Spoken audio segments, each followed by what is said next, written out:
Salut à toutes, salut à tous, bienvenue dans le supplément de Tech Café, c'est l'ultime épisode. Alors, l'ultime épisode en la présence de Guillaume Poggiaspala, parce que oui, je suis Guillaume Vendée, je suis accompagné de Guillaume Poggiaspala. Guillaume, comment vas-tu ? Mais écoute, ça va très très bien. C'est probablement l'ultime épisode où on t'entend dans cette saison, Guillaume. Peut-être qu'on aura encore des échos de ton reste d'humanité dans tes épisodes cet été. Si vous voulez tout comprendre, restez évidemment plus que jamais abonnés au flux du podcast. Mais effectivement, on va commencer à clore la saison et laisser place à des épisodes estivaux hors série. On ne sait pas exactement quand on reviendra en bonne et due forme avec Guillaume, quand est-ce qu'on reprendra le rythme. Peut-être un petit épisode en août pour Oui, un petit tâton, parce qu'il y a vraisemblablement. peut-être des épisodes traditionnels, on va dire, éventuellement, puis des petits trucs comme ça, mais Exactement. après, il y aura la rentrée, que tu verras une rentrée. C'est ça, c'est ça. Mais raisonnablement, on peut imaginer que la prochaine fois qu'il y aura un épisode, le gouvernement aura bien changé et peut-être beaucoup, beaucoup, beaucoup changé. On va pas parler politique dans cet épisode, mais évidemment, le deuxième tour n'est pas encore passé. Donc, si vous l'écoutez, vous avez le résultat des législatives en France. Je vous rappelle, allez, juste avant qu'on parle des news qui ont été sélectionnées par Guillaume pour mériter leur place dans cet ultime supplément de Tech Café de la saison. Je vous rappelle donc les incontournables, patreon.com/techcafé. C'est l'opportunité de nous soutenir avec une toute petite somme chaque semaine. Et puis Guillaume soulignait le fait que, bah oui, c'est le bon moment pour s'abonner, il le disait dans l'épisode hebdomadaire, c'est le bon moment pour s'abonner sur Patreon parce que c'est sans doute là aussi où il y aura moins d'opportunités de vous prélever. Donc, c'est peut-être le bon moment pour vous abonner. Ça passera crème à la rentrée, comme disent certains. C'est aussi l'occasion d'ailleurs pour celles et ceux qui soutiennent déjà Tech Café sur Patreon d'aller vérifier leur carte bancaire. Parfois, il y a la carte bancaire qui n'est pas actualisée et donc ça doit bloquer le fonctionnement. Alors vous, ça ne doit pas vous pénaliser plus que ça, mais c'est toujours embêtant si vous avez la démarche de nous soutenir et que le soutien n'a pas forcément lieu. En tout cas, sachez-le, je vous rappelle, à chaque fois que vous soutenez Tech Café sur Patreon, vous accédez à un flux privé du podcast qui vous permet d'écouter les épisodes sans la pub. Je vous rappelle aussi, et ce sera probablement un endroit incontournable pour cet été, qu'il y a un serveur Discord pour Tech Café, un endroit où on peut parler de tech, mais pas que, et donc on pourra échanger ensemble, et vous pouvez échanger entre vous sur la tech, mais aussi sur d'autres sujets annexes, des sujets qui nous passionnent toutes et tous. Rendez-vous aussi sur techcafé.fr où vous retrouvez tous les épisodes de la saison, et les commentaires aussi que vous pouvez déposer en accompagnement des épisodes. Sans autre forme de procès, Guillaume, on commence avec une figure emblématique de Tech Café et de l'actualité des nouvelles technologiques. C'est Elon Musk et en particulier ses services pour SpaceX qui ont été désignés pour mettre fin à cette station spatiale internationale qui gravite encore et toujours autour de la Terre, mais ses jours sont comptés désormais. Ouais, l'ISS est condamnée. On le sait bien, c'est vrai, la vénérable station spatiale date de 98. Et elle est prévue pour prendre sa retraite en 2030. Alors c'est vrai que ça fait quelque chose, l'ISS pour moi c'est le symbole d'une autre époque, tu sais, celle où on collabore avec les Russes, tout ça. Ça me fait quelque chose de programmer la disparition de cet espoir déçu d'entente mondiale. Voilà, une partie de ma jeunesse s'en ira se vaporiser dans les flammes. Surtout qu'elle laissera vraisemblablement la place à des stations privées plus petites et des initiatives séparées, comme celle des Chinois par exemple. Enfin bref, techniquement l'ISS vieillit, effectivement, donc il va falloir la faire tomber. Parce que la mamie de 400 tonnes ne va pas se saborder toute seule. Donc il va falloir l'aider un petit peu, et vu le poids et le volume, il va falloir faire très attention à comment et où on va la faire tomber, parce que tout va pas se consumer. Et dernièrement, comme on lance de plus en plus de machins en l'air, il y a aussi de plus en plus de débris qui finissent par atteindre le sol, voire des jardins de particuliers, voire des maisons de particuliers, comme ce cas en Floride, où il y a un gars qui s'est pris un débris de presque 1 kilo dans le toit, et qui poursuit la NASA au tribunal. Et en fait, il y a même plusieurs autres cas où des morceaux ont atteint des zones habitées, des zones sans faire de dégâts nécessairement, mais quand même, on a retrouvé des petits morceaux comme ça de métal. Donc l'ISS est un gros morceau, il va falloir envoyer un véhicule, carrément, pour contrôler précisément son entrée dans l'atmosphère, et puis afin que les restes tombent sur la tête de personne, quoi. Donc pour ça, la NASA a lancé un appel d'offres avec un contrat de 843 millions pour un véhicule qui va permettre de pousser l'ISS du côté où elle va tomber, tout simplement. Alors c'est SpaceX, encore, qui a remporté le pompo, et qui donc va fournir un engin avant 2029 pour aller pousser vers sa perte la Station Spatiale Internationale. Je suis ému, Guillaume, je suis très ému. Et comme on se tourne vers l'espace, c'est l'occasion aussi de nous rappeler à nos vieilles angoisses qui ont fait d'ailleurs les choux gras des scénaristes de films il y a de ça quelques années, quelques dizaines d'années maintenant. C'est les hypothèses de l'arrivée d'un astéroïde qui pourrait peut-être régler le problème du réchauffement climatique de manière assez violente, hein, Guillaume. Ben voilà, où est le problème. C'est vrai, le saviez-vous d'ailleurs, 2 gros astéroïdes sont passés à un cheveu de la Terre la semaine Un dernière. cheveu, c'est quoi un cheveu, Guillaume? C'est quoi? Bon, c'est un gros cheveu, bon. Alors, il s'appelle 2024 MK et 2011 UL21. Et alors, le premier est fait dans les 200 mètres de diamètre. S'il avait percuté la Terre, ça aurait provoqué autant de dégâts qu'une bombe atomique de 1 gigatonne, soit 20 fois la plus grosse qu'on ait jamais testée, quand même.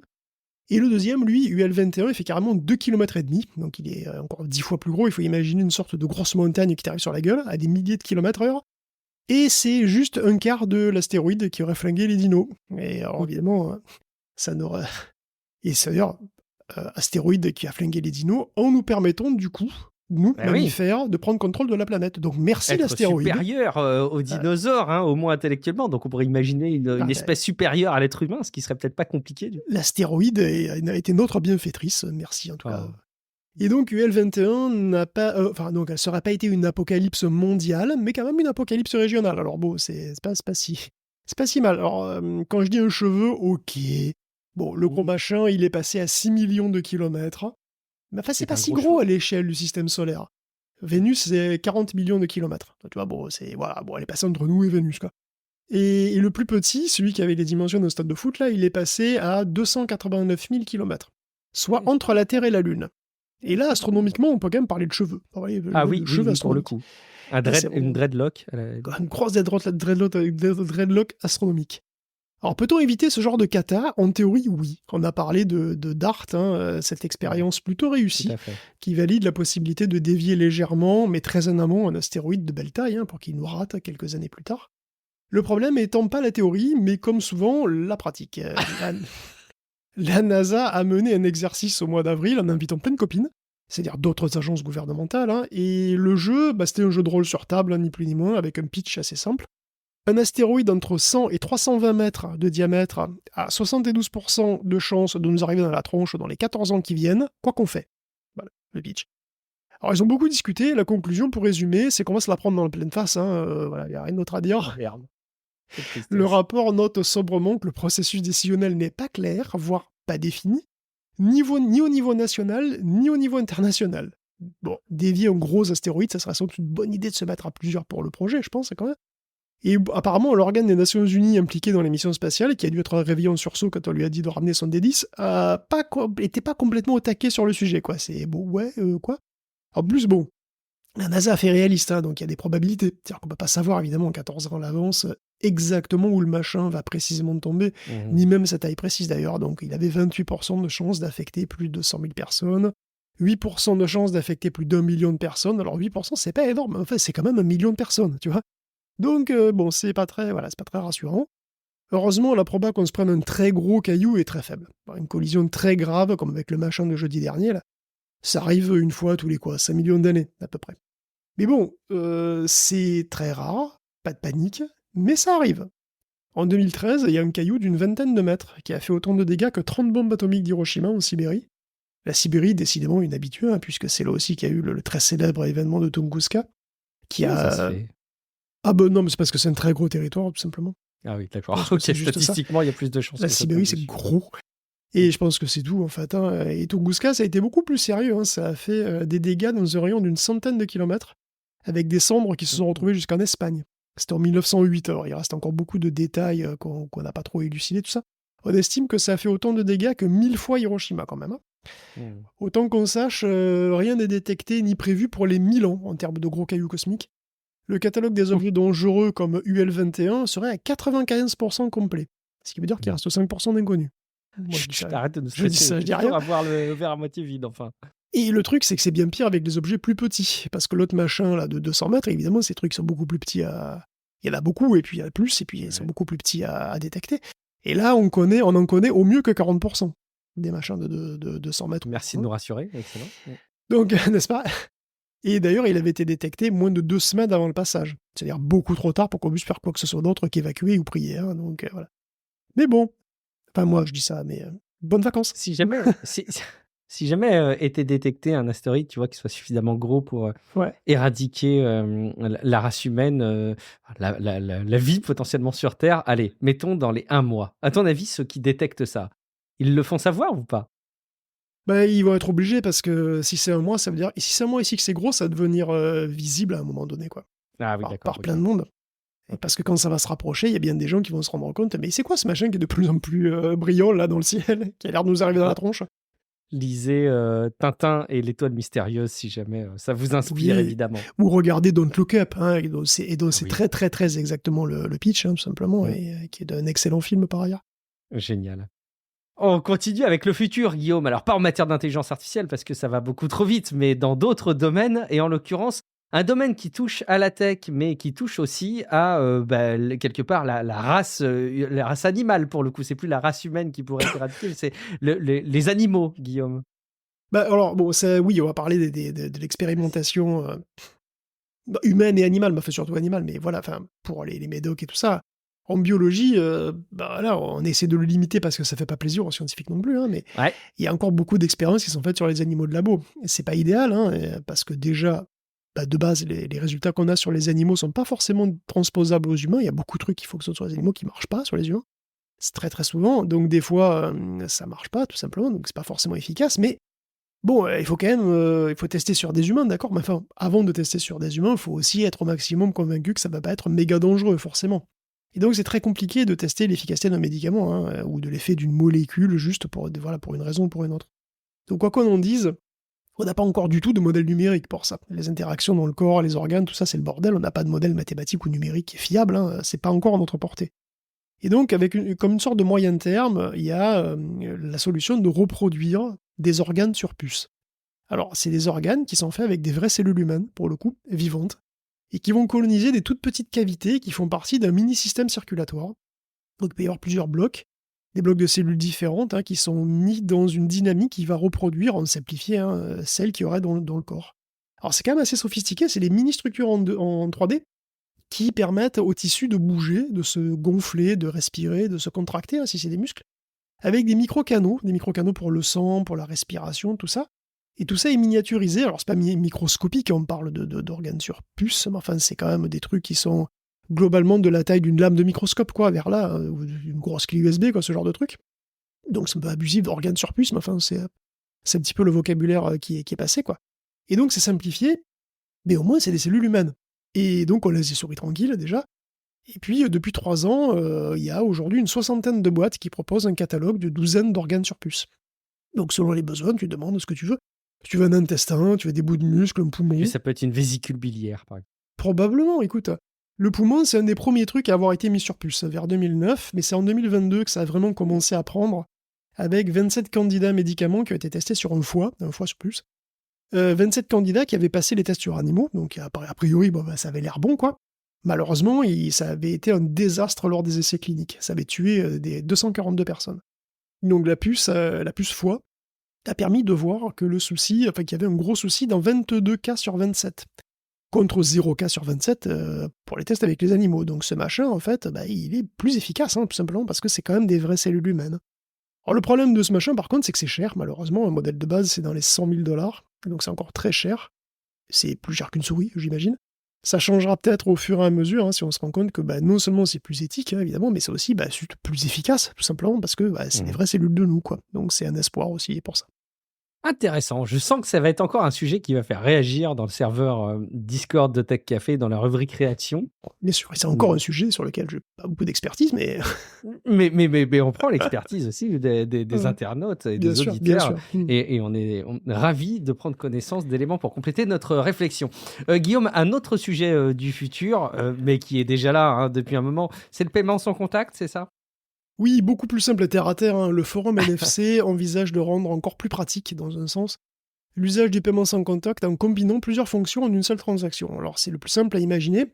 Bah voilà, c'est toi, tu vas acheter ta bouteille de vodka hebdomadaire chez Monoprix, avec un Comment tu simple le sais? non-contact NFC, et tu vas tout à la fois payer, vérifier que tu as bien l'âge de décider de te préparer une cirrhose à 42 ans, et accumuler des points sur ta carte fidélité. Carte fidélité qui va quand même te permettre d'avoir une Comment bouteille tu le gratuite sais, tous les 14 42 ans. ans? Enfin, 42 ans, ça dépend. Une bouteille hebdomadaire, non, peut-être 52. En tout cas, voilà, Ouais. de simples mouvements fluides de vos doigts déjà boudinés, c'est ce qu'on appelle le progrès. Voilà, vous allez pouvoir tout faire à la fois, en même temps, et voilà, et c'est bon. Le problème, c'est que ça a l'air comme ça, assez, voilà, ça a l'air pratique et puis pas bien méchant, quoi, tu vois. Mais comme Ouais. trop souvent, malheureusement, le sujet est un petit peu plus compliqué que ce qu'il y paraît parce que ça Aïe. a l'air cool, mais dans les détails, ça veut quand même dire qu'on partage à un même moment des données de plusieurs fichiers, de plusieurs comptes, Mmh. qui contiennent des données personnelles. Donc ça fait une Aïe, aïe, aïe. agrégation. Cette agrégation peut poser question parce que elle ouvre la voie à un croisement des infos qui pourrait être utile par hasard, hein, pour le tracking pub, par hasard, tu vois, Mmh. par exemple, entre autres, hein. Et donc, c'est des fonctions pratiques, hein, qui sont soutenues, voilà, par le NFC Forum, qui compte des grosses boîtes, hein, sponsors à Google, Apple, Huawei, Sony, etc. Bon. Donc, c'est une épée à double tranchant. Alors, une épée, bon, peut-être un petit peu épique, une épée, disons un couteau à beurre, ou coupe-papier à double tranchant, je sais Un pas. couteau à beurre à double tartinage. OK. Voilà, exactement. Mais quand même, il faut faire gaffe au deuxième tartinage. Mmh, c'est vrai, c'est vrai. Et est-ce que s'il y a double tartinage, la tartine revient bien toujours du côté beurré, si elle tombe? Je vous laisse réfléchir. On continue, Guillaume. Alors, pour le coup, on retourne là, vraiment dans le futur. Mais ça se rapproche, hein. On l'a vu tout au fil de cette saison de Tech Café et puis de manière générale ces dernières années. Il y a une vraie une innovation dans le sujet, c'est les robots, Guillaume. Est-ce qu'ils vont enfin arriver, ces foutus robots qui doivent tout faire à Mais notre place? ils arrivent et Je veux ils plus sont là. rien faire, Guillaume. Je veux plus rien Mais tu as faire. raison. Non, mais c'est la section robot, voilà, et qui repose d'ailleurs sur un article qui fait une compilation de vidéos. C'est quand même un choix avisé pour un podcast. Alors heureusement, il me reste quand même la possibilité de vous décrire avec éloquence, n'est-ce pas, autant que possible, parce que bon, c'est quand même des vidéos de robots qui font des trucs pas foufou, hein, mais ils les font tout seuls. On a par exemple Agility et Apptronic qui font des robots qui bossent désormais comme manutentionnaires, c'est chez GXO. Donc on voit un Digit trimballé, donc Digit c'est le nom du robot, hein, trimballé des caisses d'un caddie, lui-même automatisé d'ailleurs, qui roule sur un tapis roulant. Bon, c'est pas très épique, hein, mais bon voilà, il est fait tout seul, il fait de manière autonome, et puis on voit aussi un A06 d'Aptronic trimballer un carton dans un entrepôt, voilà, en une vitesse qui n'est pas complètement ridicule. Des exemples concrets de travaux très généralistes de manutention que des robots humanoïdes semblent d'ores et déjà en capacité de faire. Avec quelle rentabilité par rapport à un humain, c'est pas indiqué par contre, hein. Bon, ça a l'air de commencer à marcher, on va dire, dans des environnements qui sont voilà, réels, quoi. Alors on voit aussi dans d'autres vidéos plein d'autres trucs assez rigolos, hein, pêle-mêle. On voit un robot chien qui fait le beau. Qui fait aussi d'ailleurs le poirier, voilà, qui reste stable malgré les mauvais traitements que les humains lui mettent. Ils mettent des coups de pied, ils le poussent. Des humains qui seront les Bien ça. premières cibles lors Ah. du soulèvement des machines dans 10 ans, d'ailleurs, bien entendu. Et donc, alors évidemment, c'est parce que voilà, c'est des robots chiens qui ont donc un sens de l'équilibre extrêmement développé, qui sont extrêmement stables. Et c'est aussi impressionnant, par exemple, la finesse la finesse que peuvent avoir de certains nouveaux modèles. Par exemple, il y a un robot humanoïde c'est un robot, la vidéo, c'est un robot qui met ses baskets. Je sais, c'est incroyable. C'est un robot véridique, c'est un robot, avec d'ailleurs une tronche pas possible, qui, assis, prend des baskets sur une table et se les met, il se les lasse, hein, c'est des baskets à lacets, hein, c'est même pas des baskets à scratch, des baskets à lacets, voilà, et puis hop, il se lève, il va faire son jog. C'est Unitree qui fait ça, et c'est à la fois super, enfin c'est confondant de banalité et super impressionnant à la fois, parce que bon, c'est quand même un robot qui met des baskets, je sais, bon. Et tout comme ce robot qui scie une planche d'ailleurs, hein, il a scie comme vous et moi, c'est-à-dire surtout comme vous peut-être, parce que moi j'ai jamais scié de planche. C'est vrai? Il- Après, je ça crois dépend. pas avoir jamais eu besoin de scier une planche perso, Ouais, mais OK. écoute, j'ai jamais fabriqué de meubles. Mais bon voilà, donc grosso merdo, il tient la planche avec une main, et puis il prend une scie normale avec l'autre main, avec tous ses doigts, et puis voilà, il scie en tenant le truc. Ça a Je l'air de pense qu'il rien assis comme beaucoup ça. plus droit que n'importe quel humain, par contre, parce qu'il Alors peut c'est toujours tout de à fait l'imperfection quand possible, tu tu scies à vois. la main comme ça. Et C'est là, tout à fait j'imagine que c'est pas possible, mais ce qui est facile. intéressant, c'est que voilà, c'est un trop humanoïde, il utilise des mains comme nous, il les utilise comme nous, avec les mêmes outils, etc., quoi. C'est basique, mais il utilise les mêmes outils que nous, quoi. Et donc, il y a très marrant aussi des robots qui collaborent pour porter des trucs à plusieurs. Alors, c'est une sorte d'autruche, mais sans tête. Bon, de toute façon, ça sert à rien, la tête, hein, ce jeu d'autruche. Ce sont donc des petits bipèdes bas, comme ça, sur le dos duquel, un dos entre guillemets, hein, tu peux poser des trucs lourds. Donc, si c'est un tronc d'arbre, tu le poses sur deux, tu vois, t'as deux petits bipèdes, comme ça, tu poses le tronc sur les deux, puis ils s'en vont comme ça, tic, tic, tic, tout seul, tranquille. Évidemment, il peut y en avoir trois ou plus, hein, si c'est plus long, enfin, si c'est plus lourd, ou s'il y a plus, si la géométrie le nécessite, tu peux avoir plusieurs petits robots comme ça qui portent des trucs. On a encore plein d'autres machins, comme des classiques, hein, comme des robots chiens, mais qui commencent à être adoptés pour des missions de routine, hein, dans la réalité, comme la surveillance autour d'une raffinerie, par exemple, avec en prime la possibilité de modéliser en 3D les environnements voilà, où il passe, il voit à 360 degrés, puis il y a un lidar, donc ça permet de faire des modélisations comme ça à la volée. Dans la série Mais pourquoi faire? On a aussi cette idée de chercheurs de Tokyo et Harvard qui ont mis au point une méthode pour faire de la peau réaliste sur les robots. Alors c'est moins la peau elle-même finalement que la manière dont elle est accrochée au robot qui est intéressant parce que voilà, chez nous, la peau en fait elle est accrochée un petit peu partout et c'est pour ça que voilà, quand on fait un sourire, Attention, t'as moment dégueulasse. plein de trucs qui voilà, c'est pour ça que la peau bouge comme elle bouge sur nous quoi. Et donc ils ont une démo avec une sorte de blob rose avec des yeux qui te fait un C'est grand dégueulasse. sourire. Un grand Extrêmement flippant. Tu Horrible. te demandes si tu dois trouver ça mignon ou partir en courant, effectivement, mais ce qui est marrant, c'est que ça fait des fossettes réalistes, quoi. Voilà, la peau se bouge, on va dire, Super. de manière réaliste. Et ils ont tout un système complexe pour fixer la peau. Pour fixer la peau un peu Quelle comme angoisse. sur nous et la rendre plus naturelle avec des mouvements Ok. possibles, voilà, typiquement pour que ce soit proche d'une dynamique naturelle. Alors pourquoi vouloir mettre de la peau sur les robots? Ok, et on voit évidemment un usage que tout le monde a déjà en tête et sur lequel j'ai pas besoin des masses de revenir, je pense. Mais sinon, je sais pas, j'y vois pas trop l'intérêt, mais bon. Bref, on termine avec une belle avancée quand même dans le domaine des prothèses. En particulier, on parle d'une prothèse Ouais. robotique qui se rapproche de plus en plus de ce qu'on pourrait voir dans un Deus Ex Human Revolution, carrément.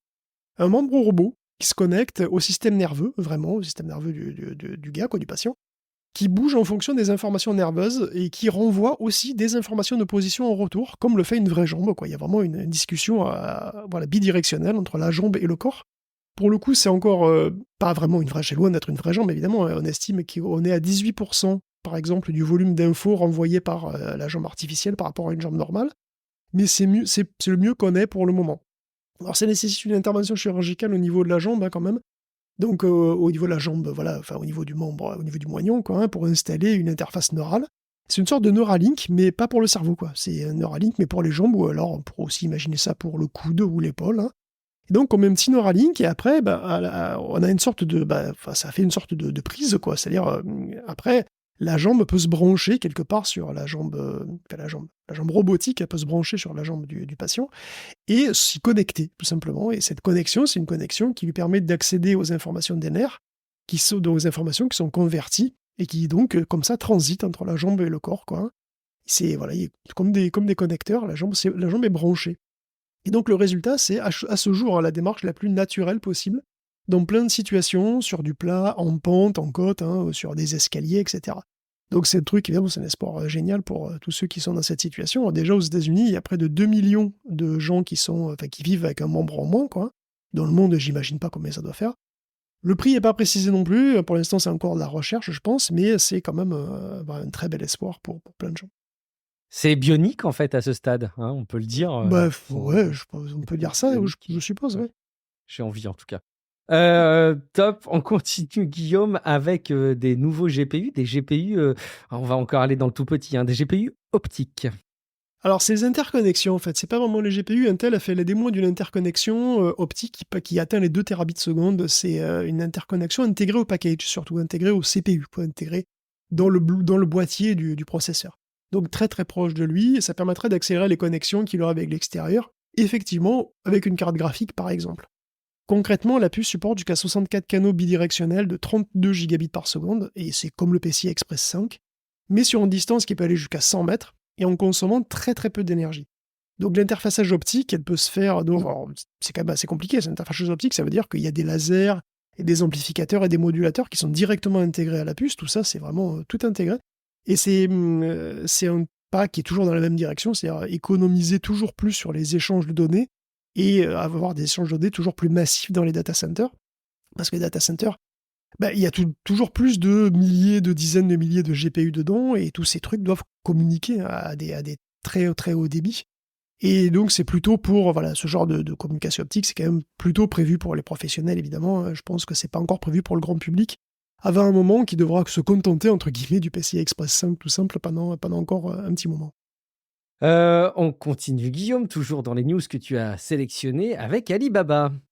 Oui, alors justement, puisqu'on parle de data center monstres, qui passent des mois potentiellement, à entraîner des gros modèles de langage, de gros modèles d'intelligence artificielle, comme c'est la mode aujourd'hui, on a l'occasion cette semaine de se pencher sur un rapport d'Alibaba qui nous montre concrètement ce que ça représente, un data center pour l'IA, parce que Alibaba aussi entraîne des chatbots très compétitifs. C'est lui qui fait la série des Qwen, qui sont des modèles open source et pas open source. Alors, ils ont des versions open source et d'autres qui gardent, hein. Les versions open source sont très très bonnes. Sur là, les gros là, qui font centaines de milliards de paramètres, c'est pas si petit, mais bon, c'est pas non plus énorme. C'est des trucs qui sont vraiment très très efficaces pour leur taille. Et donc, premier truc, un super ordinateur pour entraîner une IA, avant tout, c'est un énorme cluster. Donc, c'est un énorme réseau de machines qui travaillent ensemble et il faut bien relier entre elles ces machines de manière ultra rapide. En particulier, c'est même le problème, hein, c'est même plus qu'un réseau de machines, c'est un réseau de GPU. Parce que finalement, c'est les GPU qui vont qui vont s'occuper du calcul. Et elles vont devoir se répartir le travail, et donc elles vont devoir fonctionner de manière synchronisée. Et finalement, ce sont les GPU entre elles, carrément, qui vont être reliés en réseau. Donc le réseau qui relie tous les nœuds voit passer périodiquement des énormes flux. Donc c'est ça aussi le problème, c'est que c'est un profil de réseau très particulier, parce qu'au lieu d'avoir du trafic un petit peu tout le temps, ce qu'on va avoir, c'est qu'on va avoir donc périodiquement, à intervalles fixes, des énormes flux de données, des énormes flambées comme ça, qui vont naturellement, si on ne fait pas gaffe, faire des bouchons. Donc Alibaba en plus utilise tout simplement Ethernet comme protocole réseau, c'est un réseau Ethernet, voilà tout simplement, enfin c'est une multitude de réseaux Ethernet, et donc ils ont dû se débrouiller pour faire en sorte que les flux de données soient bien orientés et canalisés pour utiliser au mieux l'infrastructure. Donc les cartes réseau et les switches, hein, qui sont finalement les cartes réseau et les switches dans un cluster comme ça, c'est aussi important que les unités de calcul elles-mêmes. Parce que les unités de calcul, si elles sont pas bien synchronisées ou si elles n'arrivent pas à communiquer comme il faut, le rendement baisse en flèche et ça sert à rien d'avoir des GPU puissants si tu peux pas les faire communiquer, quoi. Et donc en parlant d'unités de calcul, c'est les GPU. Donc alors chaque nœud de calcul, en fait, chaque serveur possède 8 GPU et chaque GPU possède sa propre prise réseau, sa propre carte réseau, et donc le nœud lui-même, il a aussi sa propre prise réseau, si vous voulez, hein, pour le reste du trafic. Mais le gros des données, finalement, il passe par les interfaces qui sont associées aux GPU elles-mêmes et qui ont une bande passante de 400 gigabits seconde. Donc chaque serveur, chaque nœud a agrégé une bande passante de 3,2 terabits par seconde. Donc tout ça est connecté à des switches. Alors des switches qui, le moins qu'on puisse dire, c'est qu'on les ménage pas, hein, parce que il y a un débit absolument monstrueux. Donc Alibaba utilise des switches avec une capacité de 51,2 teraoctets secondes, encore une fois agrégé, hein. Le tout passant par une unique puce, puisqu'ils ont des switches avec une unique puce dedans. Cette puce chauffe tellement qu'Alibaba a dû créer des radiateurs maison, des radiateurs artisanaux, pour pas que ça crame. Donc ces nœuds, il y en a 1875 par pod, pour 15 000 GPU par pod. Et un pod, en fait, c'est un bâtiment dédié. Donc c'est un bâtiment, c'est une unité, quoi, on va dire, c'est une unité de calculateur, quoi. Et en fait, c'est un bâtiment avec une alimentation électrique qui est certifiée pour faire passer suffisamment de puissance pour alimenter 15 000 GPU. En l'occurrence, c'est 18 mégawatts. Il faut se rendre compte quand même de ce que ça donne, hein. 18 mégawatts. Et c'est cohérent, en fait, hein, puisque chaque GPU, si c'est des H100 par exemple, de NVIDIA, une H100 c'est un TDP de 700 watts. Et donc au maximum, il y a 10 mégawatts pour 15 000 GPU. À elle seule, il y a à peu près 10 mégawatts pour les 15 000 GPU, quoi. Et après, il faut évidemment avoir que, autour, tu as quand même les serveurs qui... Voilà. Il y a le serveur autour, tu as les switches, bien entendu, tout ça, donc forcément, il y a encore un petit peu plus. Donc ils ont prévu un max de 18 mégawatts. Dans un futur proche, ils envisagent de doubler leur bande passante, hein, par switch à 102 terabits par seconde, et de pouvoir bourrer évidemment plus de GPU par bâtiment, hein, ça c'est toujours bien. Alors, ça paraît déjà gros, 15 000 GPU, c'est vrai, c'est pas mal déjà, mais c'est pas forcément assez. Ça, c'est juste un pod, la plus grosse version de Qwen fait 110 milliards de paramètres, et il faut sans doute plusieurs pods pour entraîner ce machin en pas trop longtemps, parce qu'évidemment, au plus vous utilisez le GPU, au plus vous êtes susceptible de pouvoir entraîner ça rapidement, quoi. Et donc, si vous voulez faire vite, évidemment, il faut envoyer encore plus, quoi. Et qui prennent l'exemple du GPT-3, qui a nécessité, pour leur test, à 32 000 de GPU, donc ça veut dire que, ils ont quand même fait ça, ils ont voulu le faire assez vite, donc ça a pris 2 pods, quand même. Mais ils précisent aussi qu'ils vont vers le massivement multipod, et qu'on pourrait avoir des modèles de plusieurs centaines de milliards de paramètres, qui pourraient demander des dizaines, voire des centaines de pods. Donc Alibaba est gros, donc là, vous dites, mais c'est monstrueux, c'est 15 000 GPU par pod, vous avez des dizaines de pods, mon Dieu. C'est monstrueux. Et c'est vrai qu'Alibaba, c'est un gros acteur quand même, mais c'est pas du tout le plus gros. Si on avait des détails sur ce qui est en train de cuire chez Microsoft, je pense que ce serait encore beaucoup plus impressionnant, d'ailleurs. Mais bon, ça vous donne déjà une idée. Effectivement, impressionnant, Guillaume. Et on va continuer dans les technologies impressionnantes avec de l'ultraviolet. Pas extrême cette fois-ci, hein, pour graver les processeurs, mais L'ultraviolet très extrême. Ça, c'est une nouvelle Exactement, très, appellation à la très Guillaume extrême. Poggiaspala, ça. Très, C'est très très, très extrême.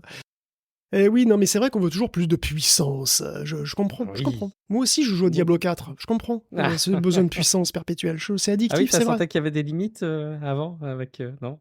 Avec quoi? Avec Diablo? Non.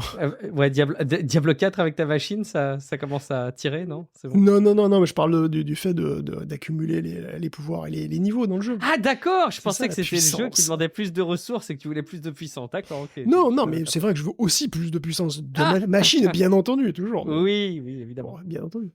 Mais bon, la puissance, elle a déjà plein en fait. Hein. Si on regarde la vitesse à laquelle c'est monté, d'ailleurs, c'est absolument incroyable. Et ça tient en fait à plusieurs facteurs. C'est pas juste, voilà. Il y a plein de trucs en fait qui se sont combinés pour qu'on puisse avoir cette montée en puissance exponentielle qu'on a depuis très longtemps maintenant quand même. La miniaturisation des puces, évidemment, c'est de plus en plus compliqué. Mais finalement, la puissance brute continue de croître, même si c'est souvent au prix de composants beaucoup plus chers et qui consomment beaucoup. Mais bon, pour l'instant, effectivement, on est toujours là-dessus. Et c'est vrai que si on donne un coup d'œil dans le rétro, en 97, souvenez-vous, on avait Kasparov qui avait été battu par Big Blue, et Oh cette oui. machine, elle avait des composants en 350 nanomètres. En 97, il faut quand même se rappeler que 32 bits, c'était un argument commercial. Hein. Et on avait des Pentium à 100 MHz, à peu près. Donc le progrès de classification d'images, tout ça, le début un petit peu du deep learning, l'essor du deep learning, c'était les années 2010. Et donc, typiquement, les classifications d'images qui se faisaient dans les années 2010, c'était avec du matos en 40 nanomètres. Alors, je me souviens par exemple de la GTX 580, qui était en 40 nanomètres. AlphaGo, qui a créé le choc en battant un champion du monde de Go en 2016, c'était avec du 28 nanomètres. ChatGPT, c'était avec du 5 nanomètres. Et probablement aujourd'hui, ça tourne sur du 4. Tous ces nanomètres, en fait, ils cachent des trucs qui sont assez compliqués, des innovations qui se sont combinées. Alors c'est un résumé commode de dire comme ça, il y a de moins en moins de nanomètres, mais ça cache des avancées dans plein de choses. Les matériaux utilisés, par exemple. Ça cache des progrès de la lithographie, bien entendu, avec voilà, les ultraviolets extrêmes, mais aussi voilà, bien d'autres trucs avant. Puis des trucs dans les architectures de transistors. Pareil, on peut penser au FinFET, hein, par exemple, tout simplement, et puis à toutes leurs évolutions. Et puis aussi au packaging, et ça, c'est un petit peu plus récent, et ça recouvre en particulier les chiplets. Les chiplets, donc, ces fameuses briques, ces fameuses architectures modulaires qui permettent de faire des puces qui vont aujourd'hui jusqu'à 100 milliards de transistors. Et aujourd'hui, les chiplets, on les fait en 2D, on les met les unes à côté des autres, avec des interconnexions ultra rapides, mais on les empile aussi en 3D. Et ça, c'est le truc le plus récent, c'est d'empiler les briques les unes sur les autres pour intégrer encore de plus en plus. Et on intègre aussi beaucoup la mémoire, en particulier la HBM, donc la mémoire dite vidéo, hein, sur les dernières puces, on les empile comme ça, et on les empile de plus en plus. Maintenant, on empile jusqu'à 12 couches de HBM, donc les unes sur les autres, et ces couches sont reliées par des interconnexions qui passent à travers les puces, hein, vraiment en 3D. Donc c'est du vrai Lego, en somme, vous empilez vraiment en 3D. Et en fait, en ce moment, les tailles d'interconnexion entre chiplets, finalement, c'est des choses qui ont aussi qui aussi se miniaturisent, et c'est aussi important finalement que la miniaturisation des transistors eux-mêmes. Les densités d'interconnexion évoluent, et si ça continue comme ça, et si on arrive à améliorer la lithographie, on peut tabler sur 1000 milliards de transistors par puce en 2034. Alors ça, c'est les projections de TSMC, hein, en tout cas. Donc bon, peut-être ça n'arrivera pas, mais disons que TSMC suppose que c'est gérable. Mais pour ça, il faut continuer quand même à améliorer les processus de lithographie, et c'est difficile. Déjà, il n'y a qu'un acteur au monde qui arrive à créer des sources d'ultraviolets extrêmes qui soient suffisamment intenses et de manière suffisamment fiable, et c'est ASML. Alors c'est un souci, parce que voilà, déjà, il n'y en a qu'un, c'est un souci. Mais bon, même eux, ils ont galéré pour le faire, hein. C'était très très compliqué. Ils ont un processus qui est déjà d'ailleurs toujours très compliqué pour le faire, hein, puisque le processus il consiste à vaporiser des gouttelettes d'étain avec un plasma. En gros, c'est des gouttelettes d'étain où ils envoient un laser des milliers de fois par seconde sur des gouttelettes d'étain et qui se vaporisent, qui forment une espèce de plasma.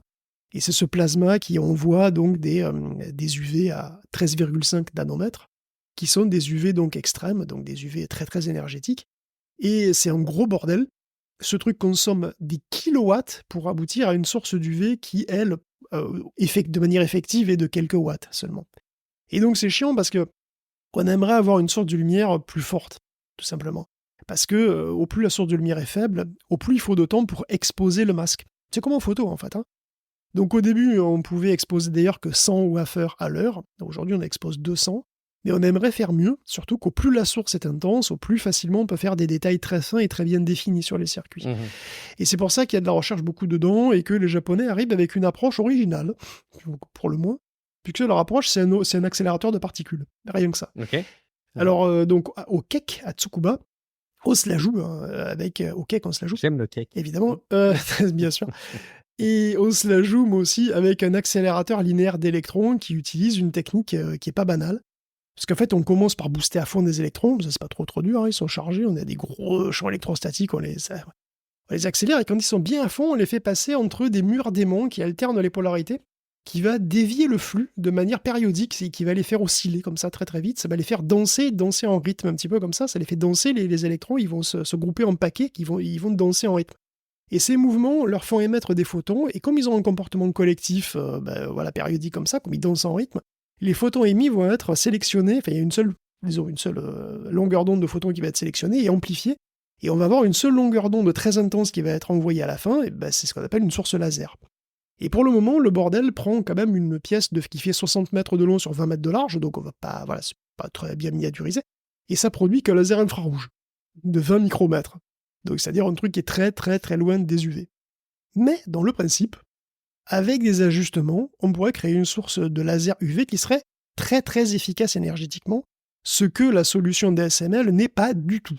Et donc ce serait potentiellement quelque chose de très précieux.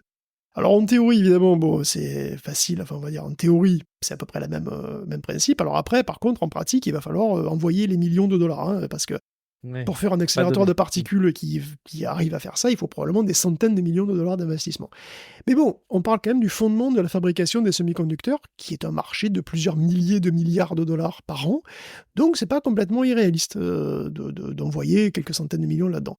Donc voilà, est-ce que les prochaines puces, dans un futur moyen terme, seront fabriquées grâce à un accélérateur de particules? C'est fou, c'est possible. Hein. C'est beau, et je pense que ça coche tous les mots-clés qui font scientifique et qui vont attirer massivement les auditeurs. En plus, pour cet épisode. Merci, Guillaume. On enchaîne parce que c'est pas la peine de voir que ce qui va arriver demain. On va aussi regarder ce qu'on a là avec nous. Et il y a un sujet qu'on a suivi, hein, Guillaume, au fil des épisodes de Café, qui date un petit peu maintenant. On a l'impression que la hype, elle est quand même plutôt derrière nous, même si parfois j'entends et je vois des manifestations qui reviendraient sur ces sujets-là. Mais c'est les cryptos, hein, qui n'a pas été intéressé pour le succès des cryptos et se faire beaucoup d'argent au prix de consommation énergétique, évidemment. Mais Guillaume, est-ce qu'on va pouvoir comparer l'intelligence artificielle? Est-ce que finalement l'intelligence artificielle, c'est pas plus rentable maintenant que les cryptos quand même?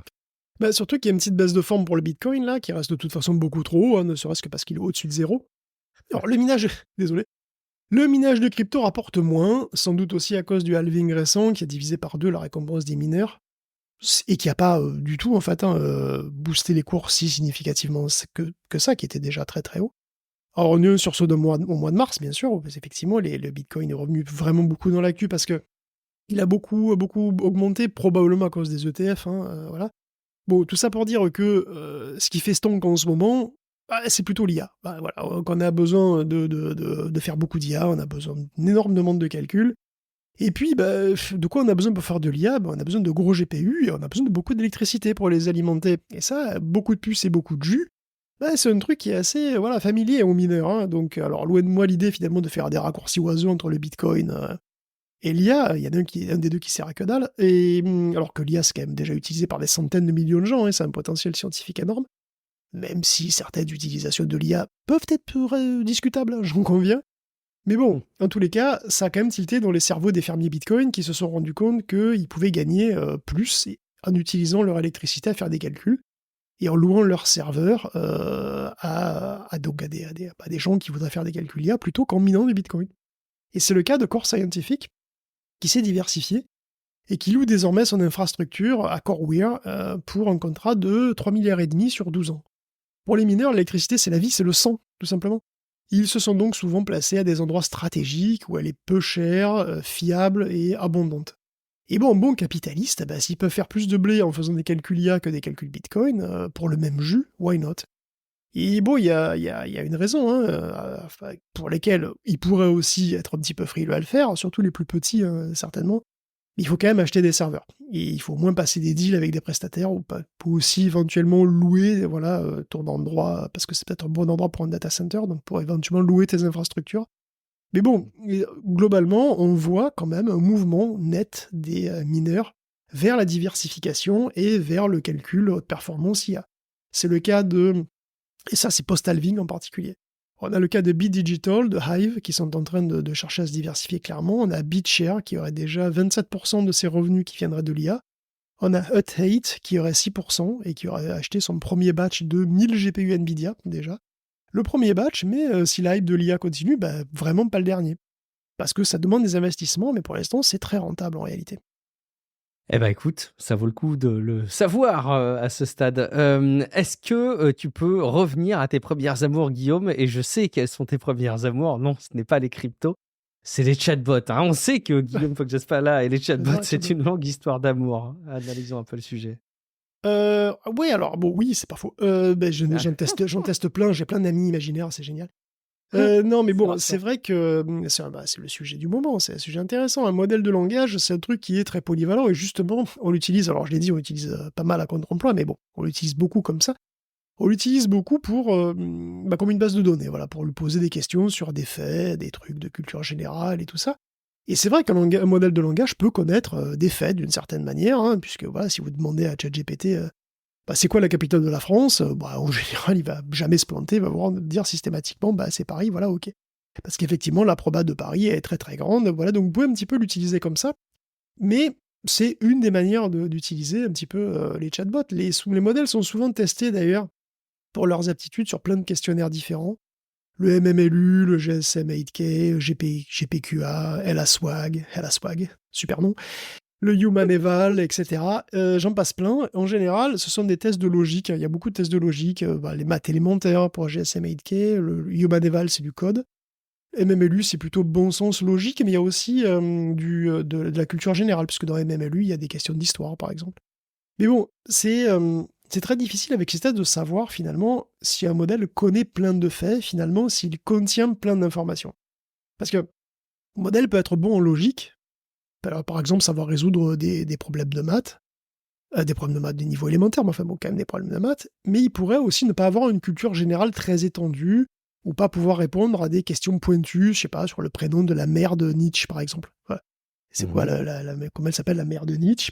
Elle s'appelle Francisca, bon. Ah, ChatGPT le sait, Gemini aussi, mais un modèle plus petit pourrait sécher sur cette question, tu vois, éventuellement.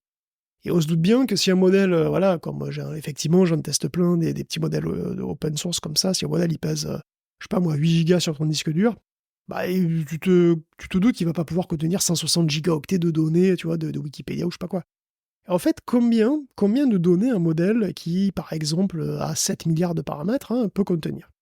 La réponse, elle n'est pas du tout évidente parce qu'il faut définir ce qu'on entend par information.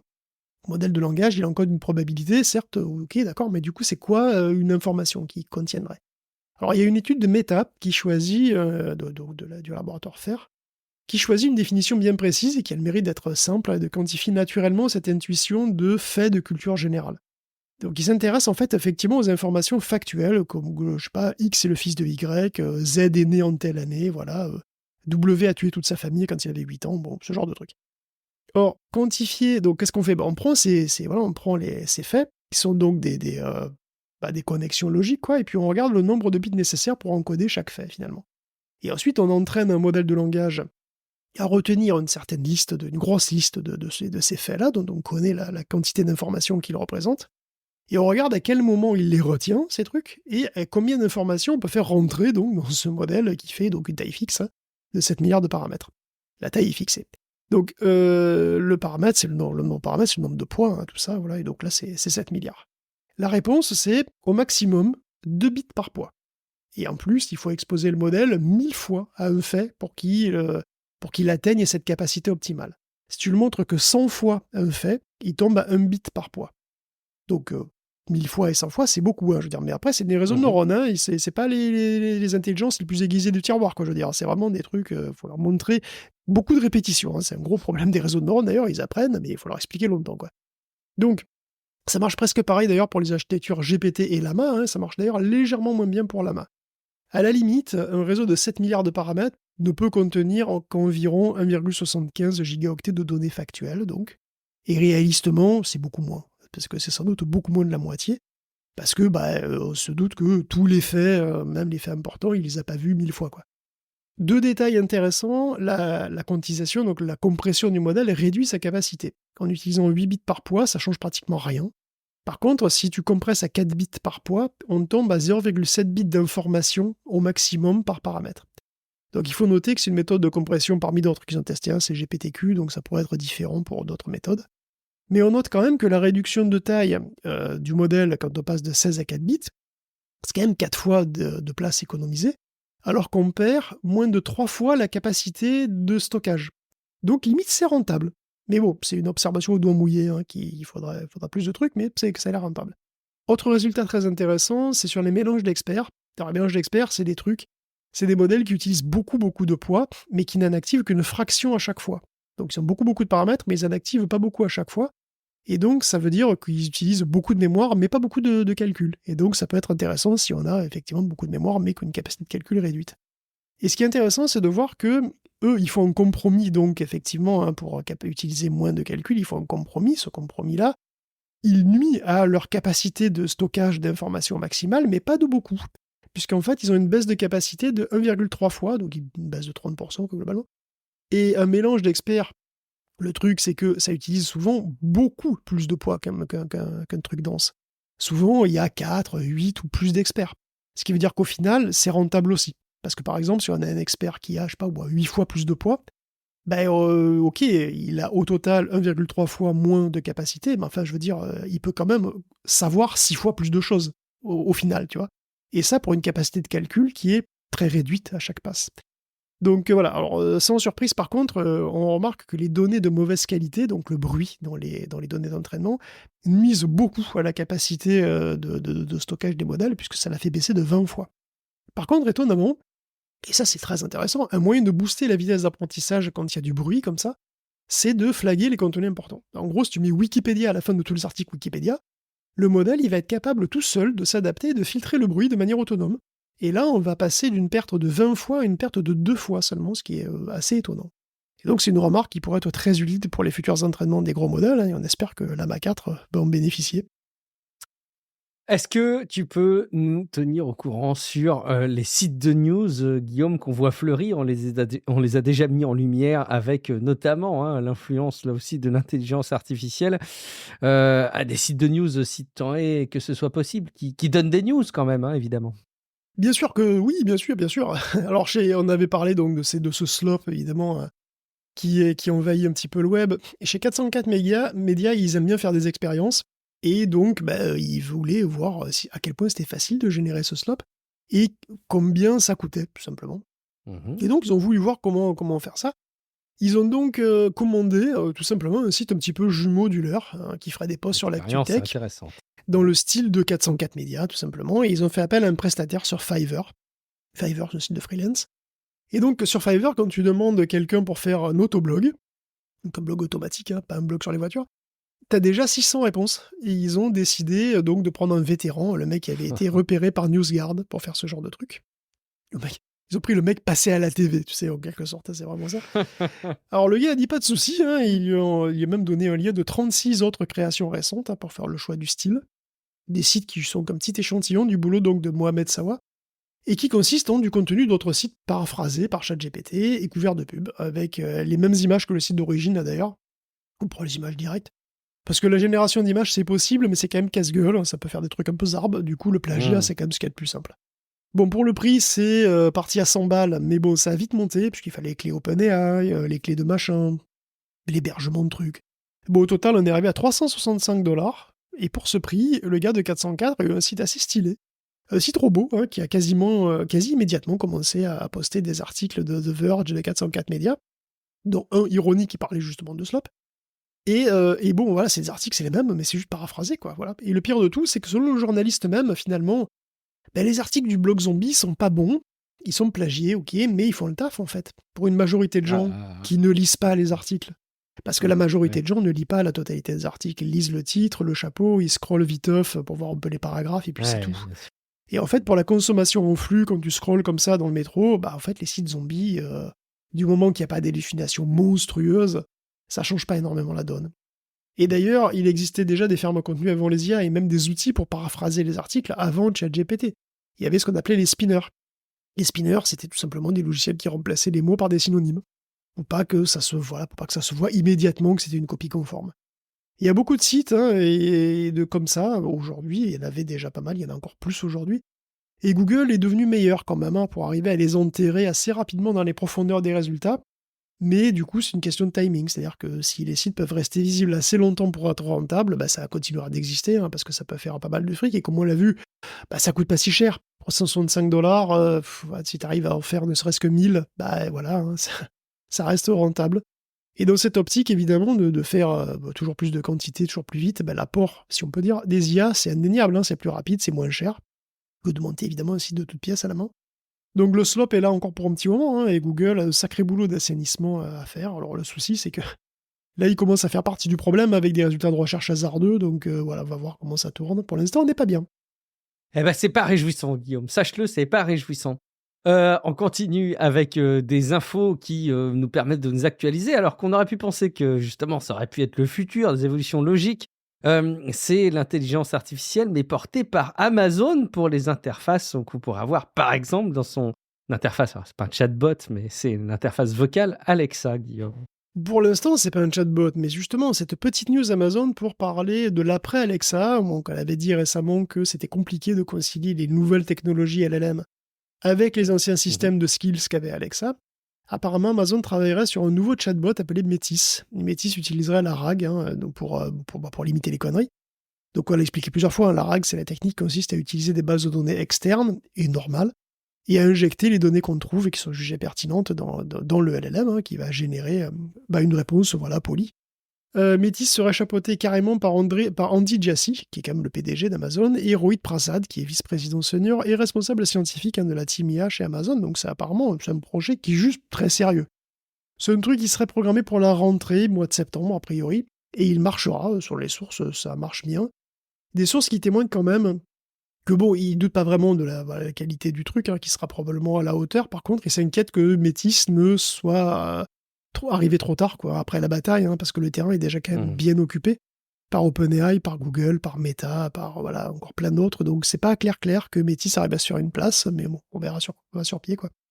À suivre. Merci. On va continuer avec une troisième et dernière rubrique, puisque tu nous as parlé de ce qui allait arriver. En gros, c'est demain, et puis ensuite, c'est maintenant, et maintenant, c'est tant pis. Je sens que ton sarcasme va revenir au grand galop, Guillaume. À commencer par Temu. Alors, Temu, c'est dur, Guillaume? Eh bah écoute, oui, c'est très très dur malheureusement. Quelques petites news pour finir. Ouais, Temu est officiellement un malware, c'est pas moi qui le dis, enfin pas seulement. C'est le procureur général de l'Arkansas qui s'appuie sur des rapports de Grizzly Research. Alors le gros nounours s'est d'abord intéressé à l'app PDD en réalité, PDD pour Pin du Audio, c'est la maison mère de Temu. Et ils ont repéré une multitude de trucs qui sont, il y a des trucs c'est suspect, il y a des trucs c'est non mais c'est sérieux. Et à tel point le PDD s'est carrément fait virer des App Store, hein, tellement elle était vérolée de tous les côtés. Donc ils ont mis de l'eau dans leur vin, sauf que beaucoup, si ce n'est tous, les soucis de PDD sont passés dans la Temu apparemment. Par exemple, Temu demande la permission de la caméra et du micro, mais il la garde pour toujours. Donc si une fois qu'il t'a demandé la permission, il peut activer Allez, n'importe hop. quand le micro, voilà, même quand tu prends pas de photos, même quand tu fais pas de commentaires, rien. Temu a la permission d'installer des packages, d'aller sur Internet, d'aller sur le stockage externe, de refuser la mise en veille, d'écrire dans le sysdevice, de prendre des photos d'écran, de compiler localement du code. Ça, c'est quand même très fort. Toujours plus. Ah ben, c'est quand même très fort parce que ça veut dire que sur les serveurs de Google, quand l'appli elle est sur les serveurs de Google hébergée, ben, elle peut se faire scanner de tous les côtés sans rien détecter, mais ensuite, une fois qu'elle est sur le mobile, elle peut télécharger du code source, hein, vraiment, et le compiler in situ. Et donc, elle peut se modifier toute seule comme elle veut, a priori. Elle peut avoir l'accès aussi à l'adresse MAC du système, elle peut avoir accès au log du système, à la liste de tous les process qui tournent. Elle peut avoir accès au statut du debugger, elle peut détecter si une personne est root sur son téléphone. Et pourquoi elle aura besoin de cette info d'ailleurs, hein, Mhm. parce qu'elle sait qu'elle peut devenir root elle-même du coup. Mais bon, une app normale, à quoi ça lui servirait d'avoir les pouvoirs admin? C'est quand même assez suspect aussi. Il y a pas mal de choses qui sont faites aussi par d'autres apps, hein. Il y a beaucoup de choses qui sont faites par Shein, par exemple, et par Alibaba. Il y a aussi beaucoup de choses qui sont demandées par Amazon, mais il y en a aucune qui est quand même aussi pire que Temu. Cela dit, oui, c'est un truc qui peut prendre des photos d'écran, je crois, je sais pas si je l'ai dit. Elle demande aussi votre position en mètres près. Pourquoi faire? Je sais pas. Sans Ah, c'est compter, important. Pour le bah, shopping, c'est faut, important faut pour le savoir. shopping, C'est évidemment. important. Ouais. Sans compter que les devs ont apparemment fait pas mal d'efforts pour masquer qu'ils avaient accès à tout ça et qu'ils avaient toutes ces fonctionnalités, quoi. Donc il y a un tas d'autres raisons de ne pas utiliser l'appli Temu, hein, voilà. Mais bon, c'est vrai que la nature très très très intrusive de l'app en est une parmi 50 autres, donc écoutez, choisissez, hein. On continue, Guillaume, avec une rubrique dans la famille. On vous l'avait bien dit, la vérification de l'identité pour différents services, ça pose problème, Guillaume. Bah, avec la protection des mineurs en ligne contre le porno, on entend parler en permanence de vérification d'identité. C'est le cas ici en France, hein, c'est le cas évidemment outre-Atlantique avec Pornhub qui d'ailleurs devient inaccessible dans de plus en plus d'États.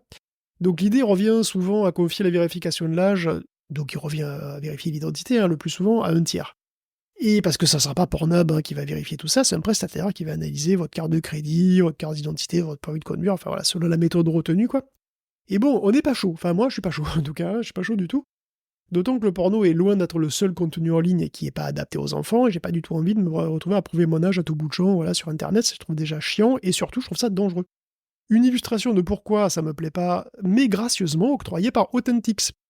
Authentics, donc, qui est écrit AU10TIX, voilà, Authentics, qui est un service de notification en ligne, ça s'invente pas Authentics, franchement, moi. C'est israélien, et son boulot, c'est exactement ça, vérifier l'âge des utilisateurs pour plein de grosses boîtes, pour TikTok, pour Uber, pour X, etc.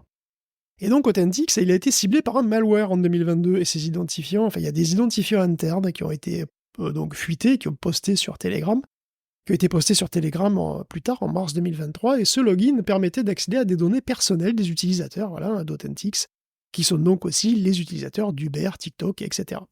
Et donc c'était carrément des documents d'identification bien propres, des permis de conduire, des passeports, des tokens d'identification, des outils même d'ailleurs pour diverses boîtes qui sont clientes d'Authentics.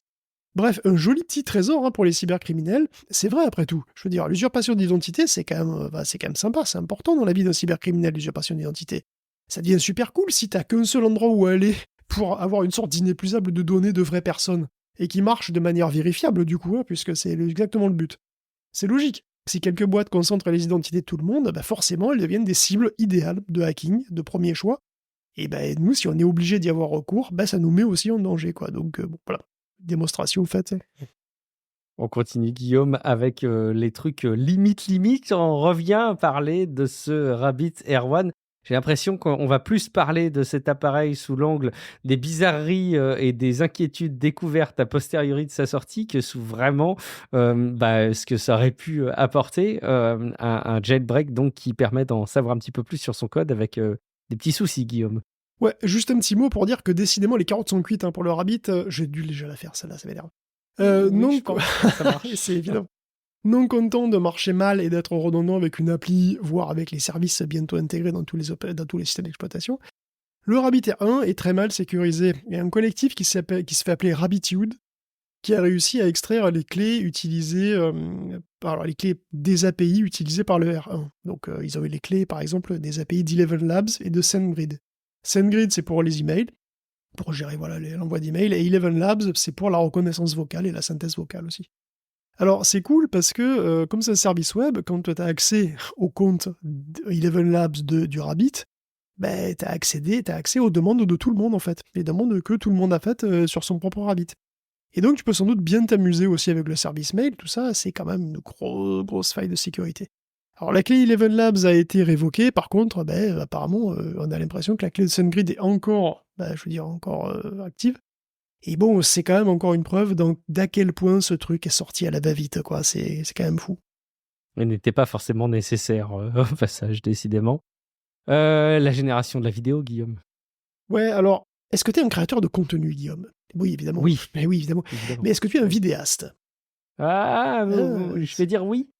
Mais Eh ben alors, tu es pas comme pour le podcast. Tu es comme tous ces Gen Z, voilà, parce que pendant longtemps, On a considéré que voilà, il y a bien 90% des utilisateurs des réseaux sociaux ou des plateformes en général qui étaient là pour lire et regarder, mais qui postaient pas. Mais il semble que ça soit fondamentalement différent pour les jeunes, alors les vrais jeunes, hein, la génération Z, qui est définie dans l'article comme les gens entre 14 et 24 ans. Donc voilà, vous êtes pour la plupart d'entre vous plus jeunes. Eh bien, YouTube a demandé à 350 de ces jeunes s'ils se considéraient comme créateurs de contenu, et ils ont répondu oui à 65%, donc c'est-à-dire que les 2 tiers des jeunes d'aujourd'hui sont des vidéastes. Ils publient volontiers eux-mêmes, et pourquoi répondre dans des commentaires d'une vidéo si on peut faire une vidéo soi-même pour répondre à une autre vidéo? Bon, ça peut aller loin comme ça quand même, hein, si on parle comme ça, mais notez bien que ce sont des chiffres américains, donc je sais pas si les jeunes Français ont autre chose à foutre que de poster une vidéo pour répondre à un mec qui commentait la vidéo en réponse de notre gars qui commentait la dernière de MrBeast, tu vois, parce que ça peut aller très très vite, très très vite. Oh oui, oui, oui. Oui. Mais bon, ça c'est juste YouTube. Imagine TikTok, parce que évidemment, je pense que les jeunes sur TikTok aussi sont des posters pour la plupart, probablement. Ou peut-être plus, ou peut-être moins en fait, je sais pas. J'ai pas de données, mais j'imagine que ça doit être assez énorme comme ça, et ça confirme finalement que la vidéo est devenue le vecteur numéro 1 sur Internet, quoi, hein, pour le meilleur et le pire d'ailleurs. On est saturé de vidéos, ce qui veut dire aussi d'ailleurs que la visibilité de chacune est de plus en plus faible, donc est-ce qu'il y aura un pic vidéo? Est-ce qu'il y aura un vidéo crash? Et est-ce qu'il y aura un retour au texte? Est-ce qu'il y aura un retour des skyblogs dans 10 ans? On va savoir. Un cycle éternel, c'est l'histoire de la vie, voilà, Hakuna Matata, tout ça. Oh là là, tu vas trop loin. Ouais, je pense que c'est pas demain la veille que la vidéo va se faire à nouveau supplanter par le texte, enfin va se faire supplanter par un retour du texte. Mais bon, parce qu'en fait, on passe notre temps à les faire défiler, Guillaume. On peut rester comme ça des heures à faire défiler les vidéos verticalement sur le smartphone, et puis on peut même faire scroller à l'infini Google, n'est-ce pas? Ça doit t'arriver aussi, Guillaume. Bah, alors sur TikTok, non, mais parce que j'utilise pas TikTok, mais c'est vrai que évidemment, sur Google, on utilisait le scroll infini. On est vraiment habitué à ce truc de scroll infini, qui est pourtant loin d'aller de soi, hein, quelque part, hein. TikTok, c'est une plateforme qui, évidemment, va pas de sitôt abandonner ce scroll infini. C'est tellement trop sa marque de fabrique de te proposer un flux infini qui te lâche jamais. Pour moi, c'est même carrément une dark patterns, pour être tout à fait honnête. Et sur Google, il y avait ça aussi. Ça avait été introduit en 2021 et 2022, sur mobile et sur PC. Et ce qui est assez incroyable, c'est qu'ils l'abandonnent. Google va revenir au traditionnel format des pages, quoi, comme avant, comme au bon vieux temps. Et la raison évoquée n'est pas idiote du tout, hein, c'est que tout simplement, ils n'ont pas à charger des résultats de recherche que les gens ne voient jamais. Parce qu'ils les regardent jamais, ils sont chargés en prévision du scroll, mais si tu scrolles pas, ils sont chargés pour rien. Donc c'est une économie assez simple, hein, il faut le dire, de ressources. Et je trouve ça carrément sensé, en fait, hein. Et perso, je trouve que ce serait normal d'avoir des pages, effectivement. Je trouve que ce serait même moins dangereux d'avoir un TikTok avec des pages. Ça pourrait être un garde-fou, quoi. Mais bon, effectivement, je pense que sur Google, il y a aussi des sites que ça va léser, parce que voilà, les sites qui n'étaient pas du tout en haut, mais qui, disons, étaient en haut du bas, ils vont se retrouver en deuxième page, du coup. Et on sait bien que personne ne va sur les deuxièmes pages, jamais, de rien. Sauf moi, mais moi, je suis pas représentatif. Je lis les articles, moi, tu imagines que tu... C'est vrai, à partir du moment où tu lis des articles, est-ce que tu fais pas partie d'une race à part, comme tu le disais tout à l'heure, effectivement? Allez, on termine avec les lunettes Athéna, Guillaume. Ouais, on va terminer avec une news hallucinante. Enfin, moi, j'ai vu passer ça, c'est presque une anecdote, mais ça m'a tué. J'ai vu que les athlètes japonais allaient avoir des tenues qui bloquent les infrarouges. Et quand j'ai vu le titre, je me suis vraiment demandé, mais pourquoi? Et en plus, l'intro, c'est, dans l'intro de l'article, ils disent, ils auront des tenues avec des revêtements similaires à ceux des avions furtifs. Je dis, what the fuck? Figure-toi que c'est pour protéger la pudeur des athlètes, parce qu'apparemment, et je le découvre complètement, hein, il existerait des caméras infrarouges qui permettraient de voir à travers les vêtements, tu sais, oui, comme dans la vieille pub Athéna. Alors j'ai cherché, hein, il semblerait effectivement que par exemple, oui forcément, le nylon, apparemment le polyamide, le nylon en particulier, soit transparent aux infrarouges dans certaines gammes d'infrarouges. J'ai rien trouvé de super probant, mais bon, j'ai pas cherché des heures non plus, hein. Mais apparemment, avec une caméra sensible à une certaine gamme et une source de lumière assez forte, ça semble possible de passer à travers certaines couches de vêtements. Et ce qui est fou, c'est que c'est pris suffisamment au sérieux par la délégation japonaise olympique, qui a choisi quand même de rajouter une couche de textile protectrice malgré la chaleur, hein, sur leurs athlètes, les pauvres. Et donc, ça veut dire qu'il doit y avoir des petits malins, forcément, qui connaissent bien le sujet, qui sont capables de voir à travers les vêtements. Enfin, moi, ça me tue, quoi. C'est vraiment... Mais j'avoue que j'ai vraiment été étonné, à la fois qu'on puisse voir sous les sous-vêtements, parce que j'ai jamais... mais surtout qu'il y ait des gens qui s'amusent à ce genre de truc à l'heure de Pornhub. Enfin, je veux dire, ces gens sont-ils au courant qui peuvent aller voir des meufs à poil assez facilement sur internet, qui peuvent même en générer à la demande. Je veux dire, tu vois, c'est et non, il y a quand même ça apparemment, c'est quand même un sujet, donc on en apprend tous les jours, tu vois? Oui, effectivement, on en apprend tous les jours. On n'aurait pas pensé ça possible. Eh ben, écoute, preuve en est faite. Merci Guillaume, merci beaucoup pour la préparation de cet épisode et merci évidemment beaucoup pour la préparation de l'ensemble des épisodes de Tech Café de cette saison qui se termine avec cet épisode supplément. J'espère vraiment que vous avez pris plaisir. Moi, j'ai adoré suivre l'information de l'intelligence artificielle et accessoirement voilà, des nouvelles technologies de temps en temps avec Guillaume. Et évidemment, on est ravis de prendre connaissance de vos retours, donc multipliez-les. Et n'oubliez pas que c'est pas parce qu'il n'y a pas des nouveaux épisodes qui sortent qu'on n'a pas soif de vos retours et de vos réactions. Le canal le plus approprié étant probablement le serveur Discord de Tech Café, avec la rubrique réaction qui permet de réagir aux épisodes, mais toutes les autres rubriques qui permettent de discuter entre vous et avec nous de tous les autres sujets qui vous paraîtraient intéressants. Je vous invite aussi à déposer des avis sur Apple Podcasts, sur Podcast Addict et déposer des étoiles sur Spotify.